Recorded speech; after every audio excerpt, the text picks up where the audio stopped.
Pihit sa kanan. Seres Tacorda. Seres Tacorda. Hoy, Garapon! Ikaw na! Maari mo bang bitawan ang dala mo, Tacorda? Hindi yan susunod. Hindi niya yan bibitawan. May sira yan eh. Ay! Ang sakit sa mata, ha? Pihit sa kaliwa. Ang sabi ko'y kaliwa. Ngayon sa kanan. Saan? Sa kanan. Sa kanan, Ceres.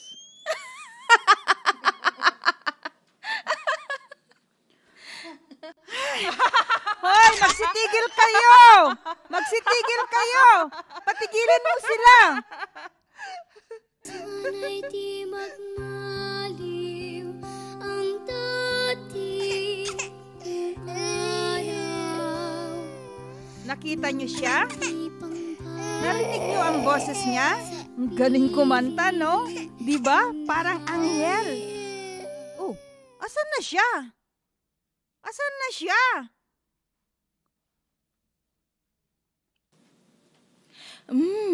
Ang bango. Amoy bulaklak. Gantong ganito yung amoy ng unang regalong pabango sa akin. Baho. Amoy ikmo. Mabango yan kanina habang nasa kamay pa ng walang malay. Pero dinampot na at inamoy ng masamang babae.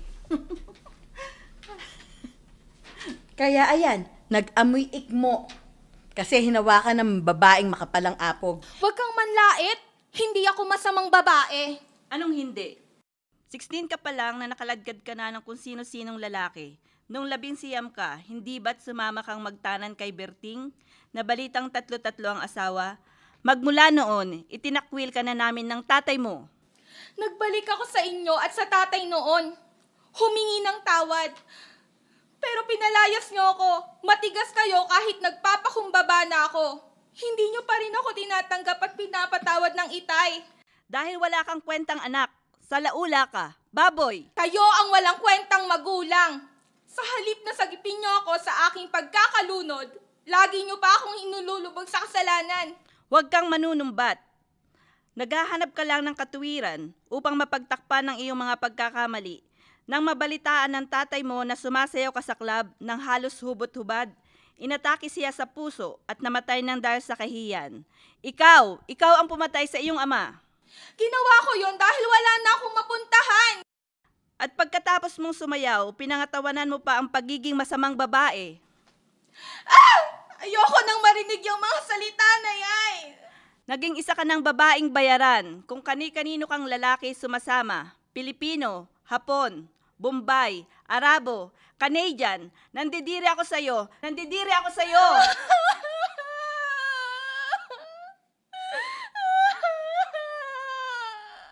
Nakita nyo na? Di mahalay nga ang babaeng yan. Sa 1 Corinthians chapter 6, verse 15, hindi nyo ba alam na kayo'y bahagi ng katawan ni Kristo? Kukunin nyo ba ang bahagi ng katawan ng isang babaeng masamang pamumuhay? Hindi, di ba? Hindi! Ang katawang yan ay kasumpa-sumpa dahil nilamog na ng labis na pagnanasa ng laman. Nilunod ng kung ano-anong mga sasamang bisyo, nilapastangan ng templo ng banal na espiritu. Kaya layuan nyo ang babaeng yan. Layuan nyo ang babaeng yan. Mawalang galang na. Hindi pa ako tapos. Nagsasalita pa ako. Sa 1 Corinthians chapter 6, verse 9, hindi nyo ba alam na ang mga makasalanan ay walang bahagi sa kaharian ng Diyos? Huwag niyong dayain ang inyong mga sarili. Sino bang hindi makasalanan dito? Ako! Ligtas na ako sa impyerno. Matulungin ako sa kapwa. Hindi ako magnanakaw. Hindi ako pumapatay ng tao. At lalong hindi ako nagbebenta ng sarili kong katawan. Magtanong-tanong kayo kung kani-kanino. Marami akong natutulungan. Oo, nagbibigay pa siya ng abuloy na 1,000 sa patay. Bakit? Nakakapag-shopping pa ba ang patay? Aanin pa nun ng pera. Kayo, totoo yan. Doon sa mga naiwan ng namatay. Hindi doon sa patay, tanga. Aba, at hindi lang yun. Namumudpud pa yan ng mga delatan like corned beef, saka mga rice, noodles, sa mga batang kalye. Paano mong nalaman? Di nakita ko sa dyaryo. Pinadyaryo niya. Nabasa ko pa nga, ang butihing asawa ni Pastor Abe San Pedro, isang tunay na alagad ng Diyos. Sinong Pastor San Pedro? Pastor na ba ngayon si San Pedro? Oo, andun sa dyaryo, kasama siya. Kasama si Magdalena. Inabot nga ang mga delata at bigas at sa mga bata. Saka nagpa-picture pa yan kay Miracle Litrato, ano? Tapos sa kabilang page, andun ang litrato ni na Daniel at Catherine. Hello, love! Ako ang nagpalagay ng picture na yon. Ang asawa ko ang dapat na maging huwaran ng lahat ng pastor dito sa Pilipinas. Pag sikat siya, sikat ka syempre. Ang asawa ng pastor ay isang timawa. Uhaw sa publisidad. Sabik siya maglagay sa dyaryo upang ipadwadwaran ang mga mabubuti daw niyang pagkakagawang gawa. Pweh, palabas. Puro palabas lang yun. Bawiin mong sinabi mo, babaeng bayaran. At babae ka ring bumabayad ng literista upang kunin ng litrato lahat ng tulong na pinamamigay mo sa mahirap. At hindi lang yan ha, lagi pang may nakabuntot na taga-makeup. Baka nga lumalabas pa na makintab ang kanyang mukha sa litrato. Booking. Hindi totoo yan. Bulaan ka. Sinungaling. Sinabi sa 7 kabanata ni Juan, sa talata 18, ang nagsasalita ng sagana ng kanyang sarili ay naghahangad ng parangal siya. Ngunit tapat at matuwid ang sino man naghahangad na maparangalan ang pagsugo sa kanya. Psst, Abe. Umabot na ng 100,000 ang koleksyon. 4 na milyonaryong in-check ang tumanggap sa Panginoon. Praise the Lord! Yung isa, niregaluhan pa ako ng singsing na brilyante. Praise the Lord! Yung isa naman, inaputan ako ng 2 ticket going to Europe. Praise the Lord! At yung isa, si Mr. Ho, nangako magpapadala sa atin ng Smart TV. Praise the Lord! Yung brilyante kong singsing, isusuot ko sa service sa 1 linggo para makita ni Sister Mirna at Sister Happy. Biruin mo, Abe, 100,000 yun. 40% doon, nakapangalan sa'yo. Hustuhin mo ng 70. Ganon na ang halaga ng kulang natin para magpa-down payment sa Tesla na ibebenta ni Brother Johnny. Praise the Lord! Mga hipokrito, nililinisin niyo ang labas ng tasa at ang pinggan. Ngunit ang loob nito ay puno ng nahuthot ninyo dahil sa kasakiman at pagsasamantala. Abe! Ano ang ipinahihiwatig ng pangungusap na ito ng Panginoon sa atin, mga kapatid? Ang pagkunwaring pagpapakumbaba ay pagmamataas sa paningin ng Panginoon, sapagkat tanging siya lamang ang nakakakita ng tunay na nilalaman ng atin mga puso. Hindi natin maaaring linlangin ang Diyos. Abe! Ano ka ba? Hindi mo ba ako naririnig? Hoy, Abe!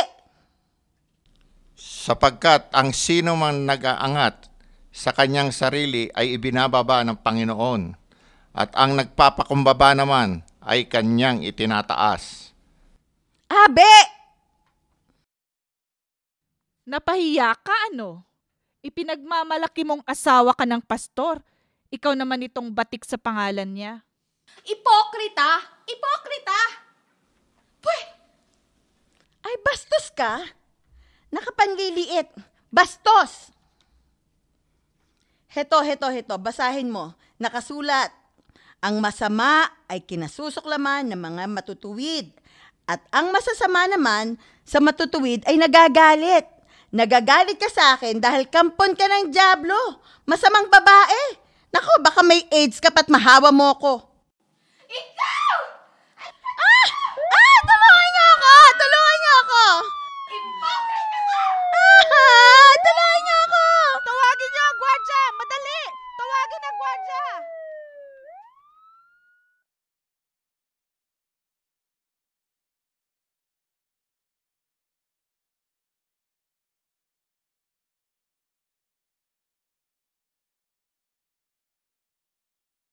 Dolores? Dolores? Gising! Gumising kayo! Gumising kayo! Nandiyan si Elias. Tulungan ninyo ako. Magsigising kayo. Sinong Elias? Ang asawa ko. Itago niyo ako. Itago niyo ako. Dolores? Itago ninyo. Sabi ako Huwag ninyong sabihin nandito ako. Elias! Wala raw siya dito. Sira ka talaga, baliw! Ikaw ang baliw. Nangungupit ka ng pera sa iglesia, no? Hindi totoo yan. Denial queen ka talaga. Shh! Tumahimik kayo! Dolores? Bakit ba takot na takot ka sa asawa mo? Dolores, patawarin mo na ako. Nagsisisi na ako. Patawarin mo na ako sa aking mga nagawa sa'yo. Hindi ako naniniwala sa'yo, Elias.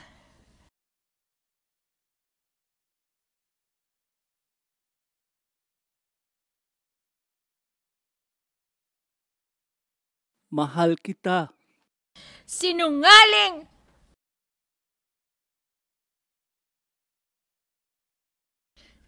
Nakita mo to?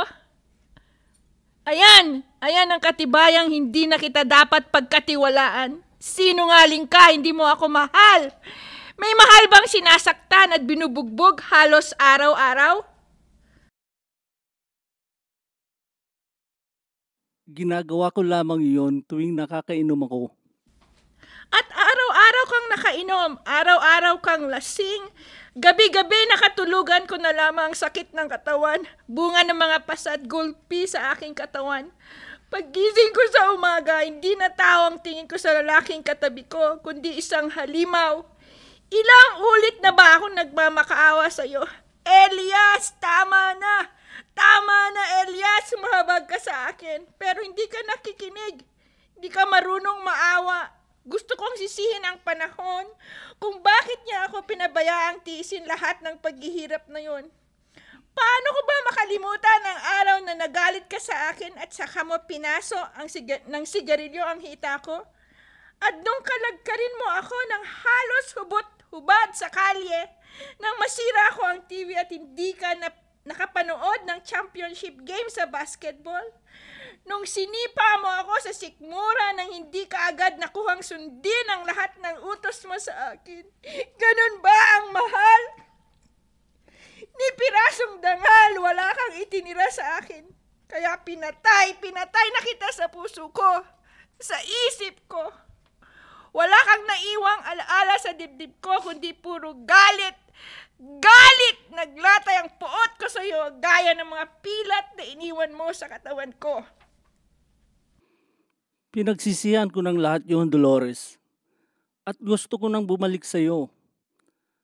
Nakita ko ng lahat ng mga pagkakamali ko, ang lahat ng aking mga pagkakasala, at pinagsisihan ko ng lahat yon. Humingi na rin ako ng kapatawaran sa Diyos, magmula nang tinanggap ko siya ng buong puso bilang tagapagligtas at Panginoon. Binuksan niya ang aking mga mata at ipinakita sa akin kung gaano kakabuting asawa dapat na ikarangal ng kahit sinong lalaki. Nangako ako sa kanyang iingatan kita, mamahalin, ilalapit sa kanya. Inangkin ko ang lahat ng pagkakasala ko bilang lalaki at isang asawa. At ngayong nagbabalik loob na ako sa Diyos Nais kong magbalik loob na rin sa isang asawang sinaktan ko't niyurakan ang dangal. Hindi kita mapapatawad. Hanggang sa kahuli-hulihang hiningang tatakas sa dibdib ko'y hindi kita mapapatawad. 6 na taong pagsisilbi ko sa kanya. 6 na taong pagtitiis. Binusabos ang sarili ko dahil sa pagsunod lamang sa sinabi ng itay sa akin. At kayong mga babae, magpasakop kayo sa inyong mga asawa. Nasikmon ako lahat ng pagtalakya at pananakit sa akin. Sobra-sobra na ang pagpapasakop ko sa isang walang kwentang asawa. Mabuhay ang mga babae! Ibagsak ang lahat ng mga lalaking dominante! Mabuhay ang mga babae! Shh! Makinig kayo. Sa 1 Peter chapter 3 verse 7, ang sabi, "At kayong mga lalaki, pakitunguhan nyo ng mabuti ang inyong mga asawa sapagkat sila ay mahina." Nagpakumbaba na ang iyong asawa, Dolores. Humingi na sa iyo ng tawad sa iyo. Tinanggap na niya ang Panginoon bilang kanyang tagapagligtas. Ano't nagmamataas ka pa rin, Dolores? Buhayin mo siyang muli sa iyong puso. Kung nakuha mo magpasakop noon sa Diyos, ngayon pa bang alam na niya ang kalahagahan ng isang asawa sa kanyang buhay? Iniwan niya kami ng aking anak. Sumama siya sa ibang babae. Pinabayaan kami ni Elias noon. Paano pang maghihilom ang aking sugat? Pakikiapid! Maliwanag na pakikiapid ang ginawa ng asawa niya. Noon pa yon, Dolores. Bumalik na sa iyo ang iyong asawa upang magsimula kayong muli. Buuin muli ang inyong pamilya. Hindi na siya ang dating Elias na nagpahirap sa iyo. Bagong tao na siya ngayon, Dolores. Hibang ka ba, Abe? Paano kung umulit? Paano kung layasan siya ulit? Ang mga lalaking kagaya ni Elias, dapat tinuturuan ng leksyon. Sinabi na rin sa unang sulat ni Pedro, at kung hindi pa naniniwala sa salita ng Diyos, ang sino man sa kanila, na may hikayat din silang sumampalataya dahil sa iyong magandang asal. Hindi kayo kailangan magpaliwanag pa sa kanila. Anong chapter yan? Anong verse? Bakit hindi mo na lamang ikwintas sa liig mo yung Bibliyang yan? Sabi sa inyo, stupido. Gusto kong matawa. Oy, babaeng bayaran, huwag kang makialam. At babae ka ring bayaran. Masama ding babae ang asawa mo, pastor. Ang pagkakaiba namin, ako nagpapabayad. Siya hindi, pareho lang kaming nakikiapid. Sabihin mo nga sa amin, pastor, sapat ba yung iniisa-isa ang mga nakasaad sa Biblia? Gayo ang bumibigkas naman ay may tinatagong bulok sa loob niya. Ikaw, babaeng mapanghusga at mapagmalinis, nakikiapid ka rin naman. Hindi ba? Hindi ba? Bulok ka rin sa loob. Hinuhusgahan mo kaming lahat samantalang ikaw naman ang dapat husgahan dahil malaki kang kasiraan sa pangalan ng asawa mong tunay na alagad ng Diyos. Hindi ba? Hindi ba? Abe, ipagtanggol mo ako. Abe, hindi alam ng babaeng yan ang kanyang mga sinasabi. Matagal na kitang napatawad, Magdalena. Pinatawad na kita. Hindi pa nga siya nagsisisi, pinatawad mo na. Kagaya ng ginawa ni Elias kay Dolores. Nagpapakumbaba na si Elias, pero ang babaeng ito mapagmataas. Pinagtatakpan ng kanyang mga pagkakamali sa pamamagitan ng pagpupuna sa pagkakamali ng iba. Taksil din naman.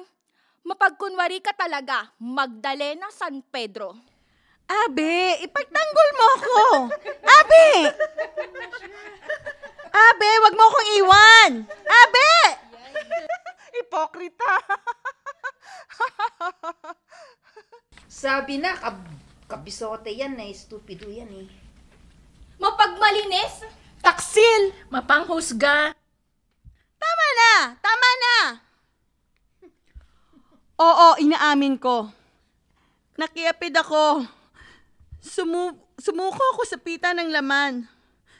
Nung una, takot na takot akong gawin ang hindi dapat dahil ang asawa ko daw ay pastor. Kailangan makita ng lahat na isa akong banal. Hirap na hirap ako dahil pabalat bunga lamang ang lahat ng yon. Pero dapat kong gawin dahil pastor daw ang asawa ko. Bakit? Kala nyo ba? Ganon kadali ang maging asawa ng isang pastor?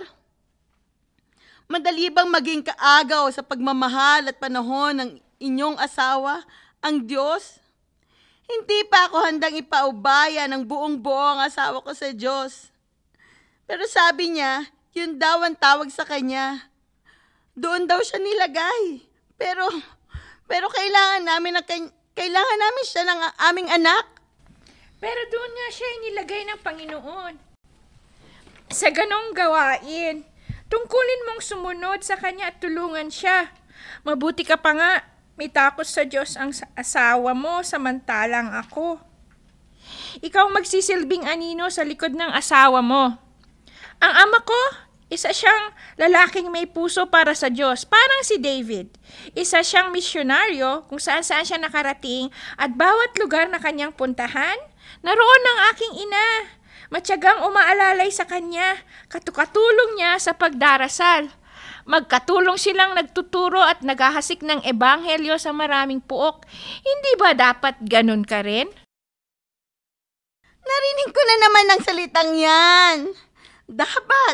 Dapat ganito, dapat ganon. Sawang-sawa na ako maging anino ni Abe. Ayoko na. Paano kang nakiapid? Paano kang nagtaksil? Sa isang hindi mananampalataya, sa pinsan ng asawa ko. At pinagtakpan mo ang iyong kahinaan sa pamamagitan ng panlalait ng kapwa mo? Sa walang humpay na panghusga at pagduduro ng iyong sarili sa mga nadarapa at nasusubsob? Ginamit ng dyablo sa akin ang lalaking yon. Ginamit siya ng dyablo para ako tuksuhin. Para ako pagtaksilan si Abe. Huy, huwag mong sisihin ng dyablo. Ganyan-ganyan si Eva noon. Sinisi ang dyablong nanukso, imbis na ang kanyang sarili. Nagpapalusot lang yan. Isang magandang dahilan ang dyablo para makapagpalusot. Ang totoo niyan, ikaw ang ginagamit ng dyablo para sirain ang iyong asawa. Tumahimik ka, baliw! Eh di tumahimik. Narinig ninyo na noon unay inuutos sa mga tao, huwag kayong makiapid. Madalas kaming nagkikita noon. Patagho. Kapag kasama ko siya, nawawala na sa isip ko si Abe. Hindi raw ako liligaya sa piling ng isang pastor na walang pera. Kung ang iyong kamay ay siyang naging sanhi ng iyong pagkakasala, putulin mo't itapon. Ilang ulit ko na bang tinangkang iwan si Abe, pero tuwing tititigan ko ang mga mata niya, wari nakikita ko ang Diyos na umuusig sa akin. Mabuti pang mawalan ka na ng isang bahagi ng katawan, kaysa buo ng iyong katawan itapon sa impyerno. Ayoko mapunta sa impyerno! Ayoko mapunta sa impyerno!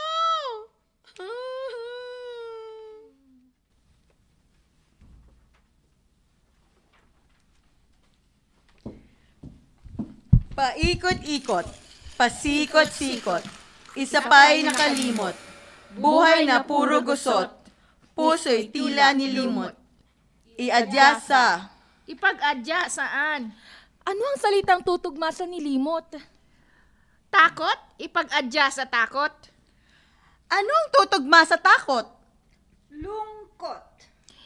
Ipag-adya sa lungkot. At ano ang salitang tutugma sa lungkot? Imbot! Pag-iimbot! Ano naman ang matutugma sa salitang imbot? Damot. Pansinin ninyo ang mga salitang inyong naiisip na pagtugma-tugmain. Takot, lungkot, imbot, damot. Ay, saan galing? Saan yun? Diyan gumagalaw ang inyong mga isip. Yan ang kumukulong sa inyong mga damdamin. At unti-unting pinapatay ang inyong pag-asa at pananampalataya. Sino ka? Magpakita ka. Anong pananampalataya ang iyong sinasabi? Ako si kumbiksyon. Ang inyong kumbiksyon.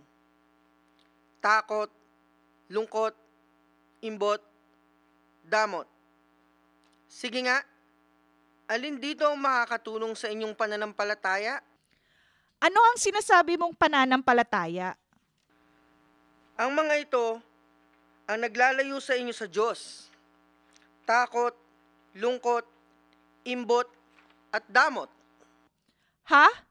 Diyos? Anong Diyos? Walang Diyos. Ang Diyos na nakikilala ko'y aking mga paniniwalang panindigan. Mga panindigan ang prinsipyong pinaglalaban. Ang aking Diyos ay ang kalikasan. Siya nga ang gumawa ng kalikasan, ano? Ang aking Diyos ay ang sangkatauhan. Siya rin ang may gawa niyan. Ako ang Diyos ng aking sarili. Siya rin ang lumikha sa iyo, baliw. Tama siya. Huwag mong patulan yan. Baliw siya. Pinanawa na ng katinuan. Pero hindi pa pinanawan ng pag-asa. Ha? Bakit mo alam? Napapasok mo ba ang kanyang isip? Oo. Dahil pinapasok niya ako. Hindi kagaya mo, sarado ka. Dahil hindi ako naniniwala sa Diyos na tinutukoy mo. Kung mayroon ngang Diyos, bakit patuloy na naghihirap ang mundo? Bakit walang kapayapaan ng tao? Dahil tao na rin na nagpapagulo at nagpapahirap sa daigdig. Anong pruweba mo? Ikaw. Ako? Bakit ako? Pinagulo mo ang iyong isip, Miriam. Marami kang tanong, marami kang reklamo, marami kang galit sa mundo. Lahat sinisisi mo. Ang kapwa mo, ang sistema, ang kapaligiran, ang batas ng Diyos, at ang batas ng tao, maliban sa iyong sarili. Ha? Anong kasalanan ko sa pagkakaroon ng polusyon? Nagtatapon ka rin ng basura sa ilog. Pinanonood mong putulin ng mga puno. Hindi ko rin kasalanan ang paghirap ng bayan at brownout, ang sunod-sunod na patayan at nakawan, ang pamumulitika ng mga ihode. Oops, careful. At ano ang dapat isisisi sa akin sa pagputok ng bulkan?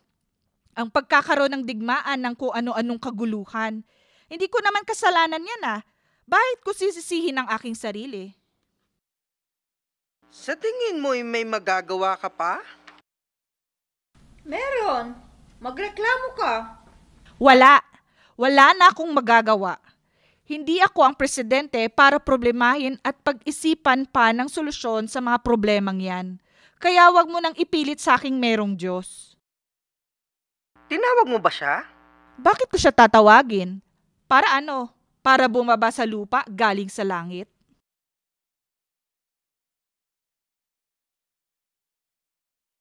Yun ang turo sa amin noon pa, nasa langit daw ang Diyos.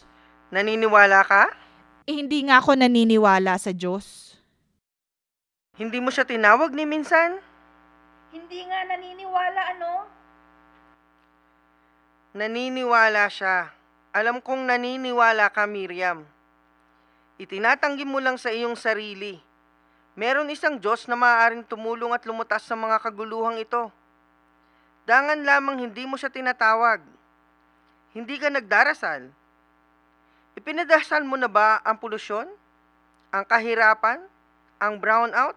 Ang tagutom? Ang mga digmaan? Ipinagdasal mo ba ang patuloy na pagsubsob ng iyong sariling bayan? Bakit mo ba sa akin ipipilit ang pagdarasal? Hindi nga ako naniniwala sa sinasabi mong Diyos eh.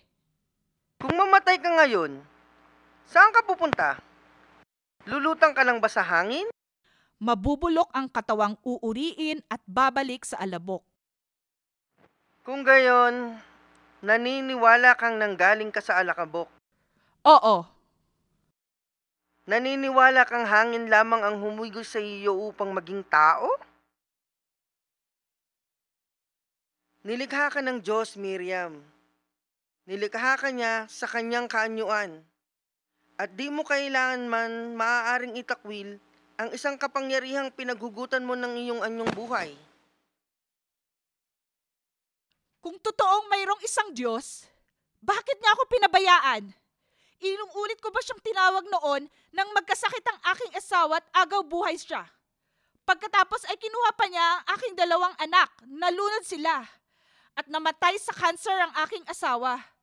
Iginatong niya lahat ng trahedya sa buhay ko. Tapos, sasabihin mong tawagin ko siyang muli? Miriam, ang isang kawal na sugatan sa gitna ng isang digmaan ay mayroon lamang 2 bagay na dapat pagpilian. Ang ituloy ang laban at magwagi, o ang hintayin ng kamatayan at hayaang sukulin siya at patayin ng isang kaaway. Anong iyong pipiliin, Miriam? Ang magwagi sa kaaway kahit sugatan ka?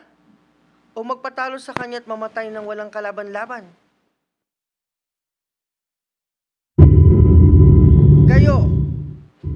Kayong nasa loob ng sirkulong iyan,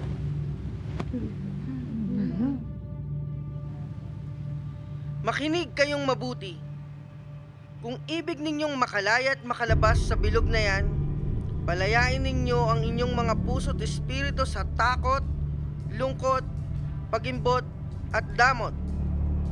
Kung di kayo lalabas dyan, mapipilitan akong sunugin ang sirkulong ito.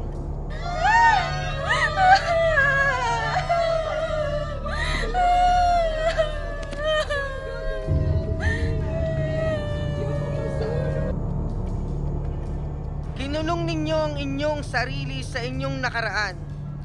Iginapos ninyo upang iyong mga kamay at paa sa haligi ng inyong kaaway.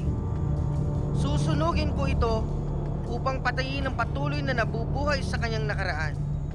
Masusunog ang sirkulong ito bago magkubli ang araw.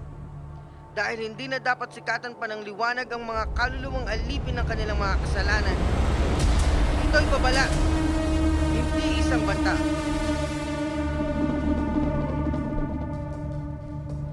Isang babala, hindi isang banta.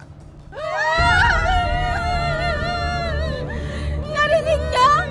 Susunogin ang sirkulo! Pati tayo'y masusunog! Ayoko mamatay nang hindi pa naririnig ang kapatawaran ng aking ina! Inay! Nasaan kayo, Inay? Inay! Inay! Inay! Palayain niyo na ako sa inyong puot! Inaamin kong naging isa akong makasalanan sa mata ng tao at sa mata ng Diyos. Ngunit lahat ng yun ay pinagsisisihan ko na. Hindi na maibabalik ng iyong pagsisisi ang buhay ng iyong ama. Pero maibabalik pa rin ng pagsisisi ko ang pagmamahal niya sa akin. Natatandaan niyo ba ang kwento tungkol sa isang anak na nagbalik sa kanyang ama matapos niyang maglaglag sa pagkakamali? Ipinaghanda pa siya ng matatabang baka at sila'y nagpiyesta, Inay. Binuksan niya ang kanyang mga bisig upang tanggapin at takaping muli ang kanyang anak. Inay, gaya ng anak na yon, nagbabalik ako sa inyo at humihingi ng kapatawaran. Ayoko nang magpaalipin sa isang pait na nakaraan. Alipin din ako ng nakaraang yan. Kinulong ng galit ang pagmamahal ng isang ina sa kanyang anak na napariwara. Hinay, sa ngalan ni Jesus, na siyang nagbabawas at umako sa aking mga kasalanan. Sa bawat patak ng dugong inihugis niya sa mansyan ng aking maruming kahapon. At bawat sakit na hindi kayang pantayan ng sakit na nararamdaman ko. Ibig ko nang mawala dito, Inay. Pakinggan niyo sana ang paghingi ko ng tawad gaya ng pagdinig sa akin ng Panginoon na higit kong pinagkasalanan. Patawad, Inay. Patawad. Nena, ano't nagmamatigas ka? Hindi ba't ang Diyos na pinagkasalahan ni Tina ay siya ring Diyos na nagpatawad sa'yo? Siya ring Diyos na tumubos ng iyong mga kasalanan? Pagbasdan mo ang iyong sarili, Nena. Nagmamataas ka sa iyong anak samantalang nagpapakumbaba ang sarili mong ama upang patawarin ka sa iyong mga kasalanan. Patawarin mo na ang iyong anak, ina. Nagbabalik loob na siya sa'yo. Nagpapakumbaba. Huwag kang maging matigas. Sa buhay mo hinugot ang kanyang buhay. Alang-alang sa Diyos na pinagkasalahan mong siyaring Diyos na nagpatawad at nagligtas sa akin, tanggapin mo ang aking kapatawaran, anak. Lumabas ka ni diyan, anak. Halika, abutin mo ang aking kamay. Ipagpipiesta ko rin ang iyong pagbabalik. Halika, kamtan mo ang pagpapatawad ko.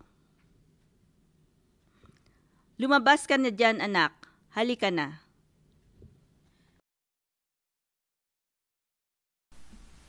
Ayan, umalis na siya. Iniwanan niya tayo. Tayo na lang ang masusunog. Ayaw kong masunog. Hindi ko pa nga nakikita ang anak ko eh. Hindi ko pa nga muling narinig ang kanyang mga tinig. Kailangan magkita muna kami bago ako masunog. May ibibigay ako sa kanya. Ito. Ano ba yan? Bakit hindi mo mabitaw-bitawan? Basta. Gusto naming makita. Hindi, ayoko. Ano bang laman yan? Sige na, titingnan lang namin. Titingnan ko lang. Sige na, Ceres. Titingnan lang namin. Hindi, ayoko. Ano bang laman yan? Sige na, titingnan lang namin. Wag niyong kunin ang anak ko. Wag niyong kunin ang anak ko. Ang anak ko. Ang anak ko. Narinig niyo? Tinig yun ng aking anak. Tinig niya yun.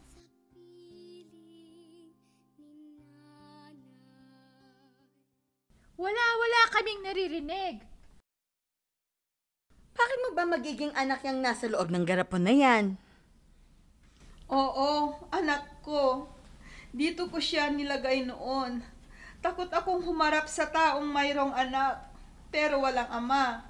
Isang araw, dito ko siya inilagay sa garapong ito. Ipinalaglag mo? Abortion? Magmula noon, hindi na ako natahimik. Parang lagi kong naririnig ang kanyang tinig. 6 na taon! 6 na taon na siya dapat ngayon! Pinatay ko ang aking anak at inilagay sa garapong ito. Dito ko siya nilibing. Tinatay ko ang aking anak. Wala na siya. Tahan na. Ceres, pakawalan mo na sa iyong isip ang iyong anak. Hindi mahuhusgahan ng usig ng iyong budhi ang kasalanang iyon. Wala na sa iyong konsensya ang pagkakautang mo, kundi sa Diyos, Ceres, at napatawad ka na niya. Hayo na, Ceres. Palayain mo na ang iyong sarili. Hanapin mo ang liwanag. Hindi lamang liwanag para sa iyong pag-iisip, kundi sa liwanag na iyon.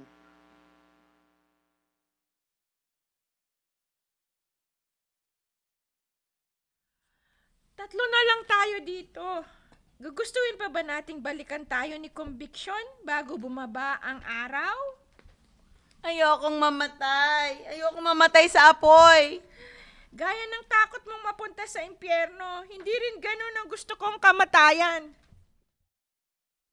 Tandaan ninyo, ang namumuhay ayon sa aking aral, kailanmay di makakaranas ng kamatayan. Abe, pinatay ko ang aking sarili nang muli ako makipaglaro sa kasalanan. Ako ang pumatay sa sarili kong espiritu. Gusto kong mabuhay ulit, Abe. Para sa iyo at para sa Panginoon lamang. Matatanggap mo pa ba kaya ako? Ang Panginoon natin ay isang mapagpatawad na Panginoon, at ang pagmamahal niya, kailanmay hindi kayang patayin ng panahon. Bubuhayin ka niyang muli para sa kanya at para sa akin. Sadyang dakila ang pag-ibig na kayang tumanggap at magpatawad. Pag-ibig na di nabubura ng pagkakamali o kahapon ng pagkasala. Pag-ibig na muling bumubuo sa wasak na puso at umaakay patungo sa liwanag ng buhay na walang hanggan. Dolores, halika na. Halika na. Sumama ka na sa akin. Madali ka.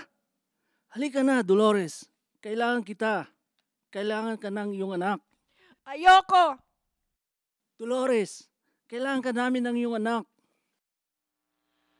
Sadyang dakila ang pag-ibig ng Diyos na kahit ilang ulit kang lumayo, hindi siya nagsasara ng pintuan.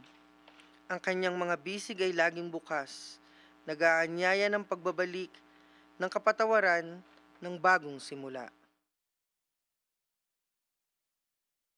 Dolores! Wag mo akong iwan! Dolores! Wag mo akong mag-iwang mag-isa dito!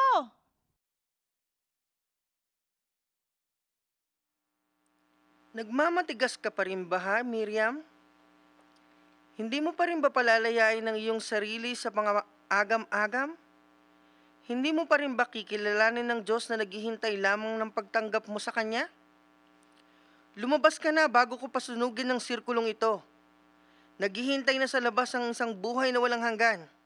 Hindi! Hindi ako susuko sa kanya. Palabasin mo ako dito. Walang Diyos! Wag! Wag niyo sunugin ang sirkulo! Wag! Wag niyo sunugin ang sirkulo! Wag!